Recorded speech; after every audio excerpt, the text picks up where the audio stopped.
Hey, happy Monday, everybody. Scott Beebe here with the Business on Purpose platform.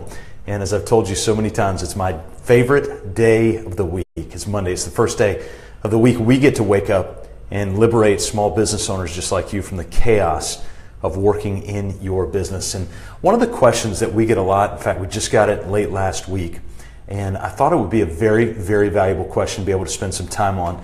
And that's the question about business finances and the money.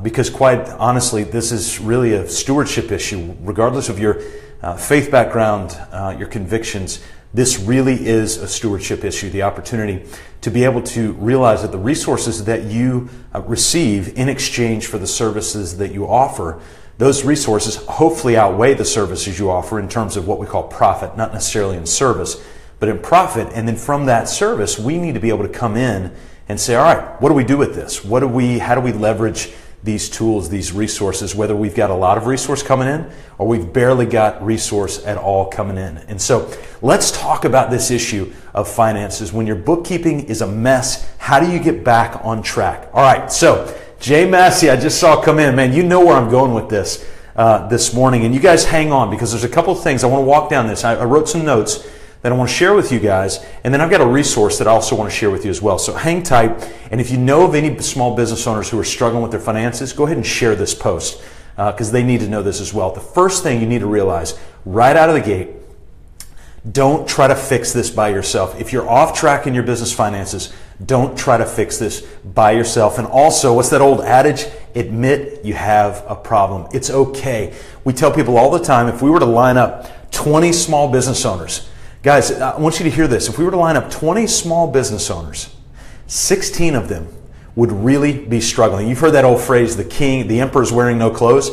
Well, if we were to line up 20 business owners, about 16 of them, if you really peered inside, it's kind of creepy actually if you think of it this way, but they'd kind of be organizationally naked. Maybe we should put it that way, all right? They don't have it all figured out. Only 3 of those 20s would kind of have it figured out, and really only about 1 would have it nailed. All right, you need to understand that if you're kind of out of whack on your finances, you are not alone. In fact, you're in the majority. So let's step back, just admit it. All right, we're a little bit out of control in chaos on our finances, and let's do something different. All right, so that's the first thing that I want you to do. The second thing I want you to do is I want you to go to the bank and set up 5 bank accounts. All right, that's why I told Jay. He's going to know exactly where I'm going with this. I want you to set up 5 bank accounts. The first one, and this goes off the model, if you've never read the book, Profit First, go read that book by Mike Michalowicz. Don't worry about figuring out how his name's spelled. Just Google Profit First. You'll see the book. Make sure to go read that book, and within the first 70 pages, you will get it. You will absolutely get it. And I want you to set up 5 accounts. The first account is what's called your income account. That's where every dime of revenue from your services will come into that one account. Once it's in there, every so often, Michalowicz recommends on the 10th and 25th of the month, we actually do it every other week, you're going to flush that account into the 4 other accounts. Now, we leave $100 in there just in case. But you're going to flush that first account in those 4 others. Those 4 others are profit account, owner's compensation account, tax account, and then the account for your actual operating expenditures. Now, go read Profit First for all of you who want to do this. Listen, even if you're on track, this is a wise methodology to follow. We've been doing it for quite some time. In fact, we've helped transition many businesses into this model, and it has brought immediate relief into what they're seeing from a stewardship and a financial perspective. So make sure that you go read that book and follow that wisdom, because it's super helpful advice. The third thing is, so the first thing, if you're kind of off track, you need a little bit of help in the chaos, the first thing to do is admit, hey, I'm chaotic, I'm out of control, but also realize at the same time that you're not alone, all right? The second thing to do is what we just talked about, is go set up those 5 accounts and go read that book, Profit First. If you don't have it, go buy it. Go get the Kindle version, go buy the hard, whatever you've got to do, go buy the book. I've never even met Mike. I've talked with one of his guys one time, but it has radically transformed a lot of people. By the way, as I mentioned earlier, if you know some small business owners who need this wisdom, share this post if you don't mind. That would be fantastic. The third thing, don't do this alone. Don't do this alone. Outsource it. Now, I know what you're going to say. You're going to say, well, I don't have the money to outsource this. And my response to you is going to be very short and very brief, is that you don't have the time and the money not to do this. All right, this is a priority. There are so many capable, good, folks out there who can help you with the bookkeeping aspect of this. If you don't know any, just message us. We'll let you know of some folks that are out there. We'll give you a bunch of different options so that you know somebody that can help just walk you through this. Listen, you're a business owner. You started the business because you love the service that you offer. You did not start the business so that you would be knee-deep in QuickBooks, all right?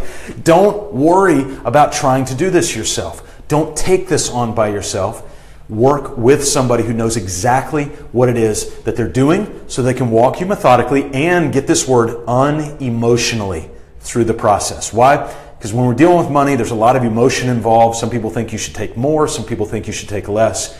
You know what I say? Work with somebody who can kind of help you objectively walk through this situation. Don't do it alone. So number one, admit I'm chaotic and I need help. Number two, come back and set up those 5 bank accounts. Then go find a professional who can help you, because for a few $100 a month, they're going to be able to take this stress off. And for the hour or 3 hours or 4 hours that you do this every month, at your average business owner wage of at minimum $170 an hour, you will more than pay for this. So please don't do it alone. The fourth and final piece of wisdom I think would be helpful for you, for any of you who are off track. By the way, this works for personal finance too, is to go through those items I just talked about. And then number 4, set to meet weekly and to review metrics. We just had one of our team members set us up with a simple spreadsheet of simple metrics that we start reviewing. We're going to start reviewing every single week.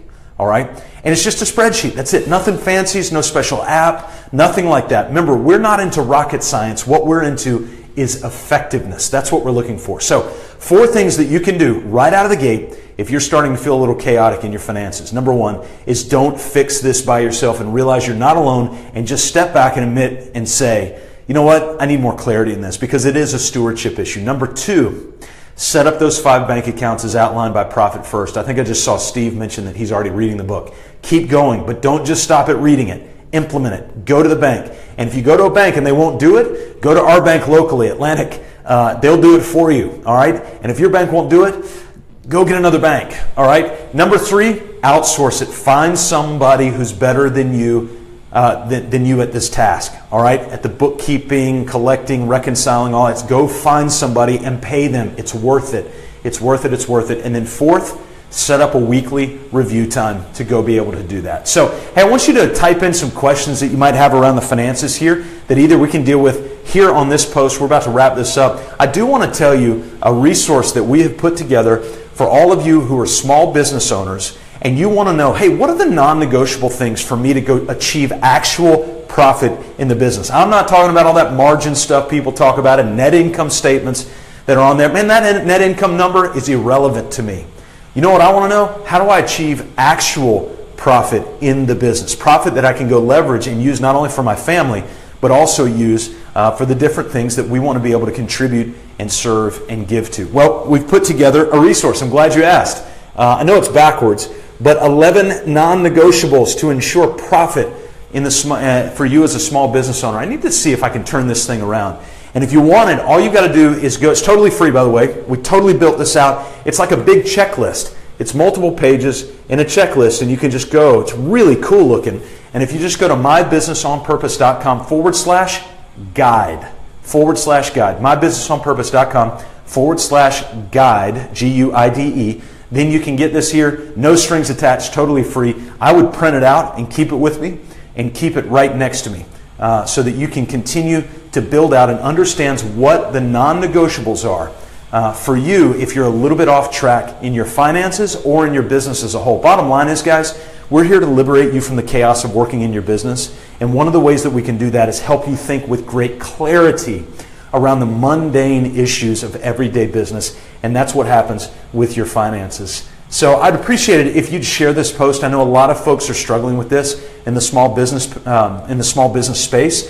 And then head on over. I'll put the link in the Facebook as soon as I finish this. mybusinessonpurpose.com/guide. And we'll make sure that we get you this super cool 11 non-negotiables to ensure profit in your business as a small business owner. So even when we turn this thing off, continue to ask questions in the Facebook post. Put any comments you've had down there with success that you've had in turning around your financial position as a small business owner. We'd love to be able to hear that. And by the way, I don't know if you know, but the last few weeks, we've actually been taking these Facebook Lives and posting them as podcast episodes on our Business on Purpose podcast. So you can certainly go subscribe to that and just get kind of a dose of encouragement and also training throughout the week as you go. Again, it's Scott Beebe, Business on Purpose. Thanks so much for allowing us to be a part of what you're doing and to be a part of what you're building. And hopefully we help liberate you from the chaos of working in your business. So go get the guide. I'll put the link down there in the Facebook notes here in just a minute. Appreciate you guys being on my favorite day of the week, Monday. I hope you guys are having a great Monday. We'll talk to you soon.